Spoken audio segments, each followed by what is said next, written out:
This is a promising time for dogs in our culture. While some trainers and authors claim that we love our dogs too much in this country, treat them like humans, and spoil them, I think we're just beginning to love them enough. The number of dogs in shelters has decreased significantly in the last 30-plus years, which means many fewer dogs die of homelessness each year. When I started working in animal protection in 1976, some 18 to 20 million quote-unquote surplus dogs and cats were euthanized each year.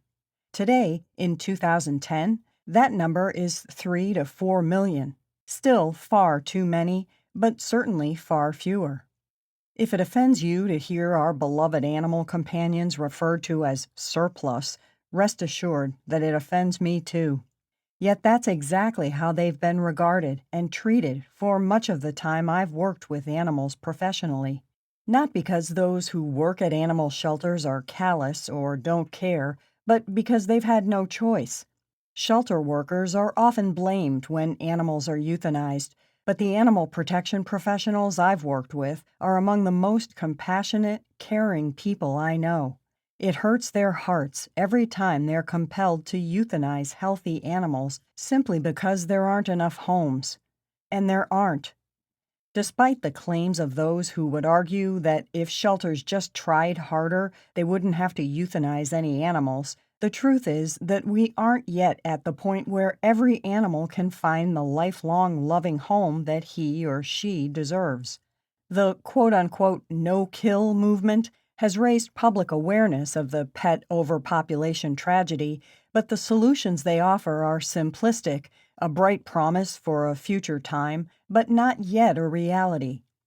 While shelter workers try their hearts out to save the lives of the animals they care for, the simple truth is that until fewer puppies are born, and until more humans learn how to communicate with and understand and make a lifetime commitment to the dogs they adopt, our canine companions will continue to die at animal shelters for lack of homes.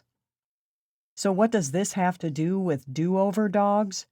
There was a time when the animal protection profession believed that if we could just spay and neuter enough animals, the killing would stop.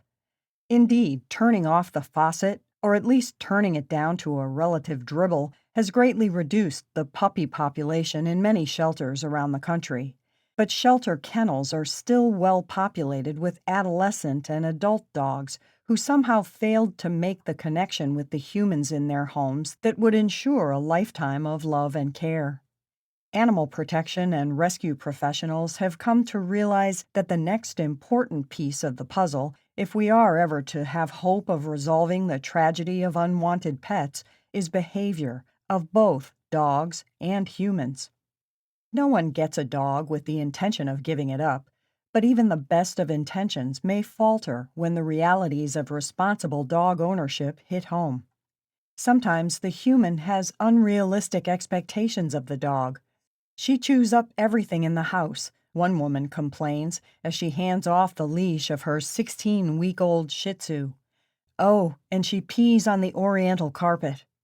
Shelter workers bite their tongues to avoid responding with, "Well, duh, she's a puppy. What did you expect? Did you even try to house train her?" With leisure time at a premium in our society, some people just don't realize that they can't crate a dog routinely for 10 hours a day while they're at work without suffering behavioral consequences.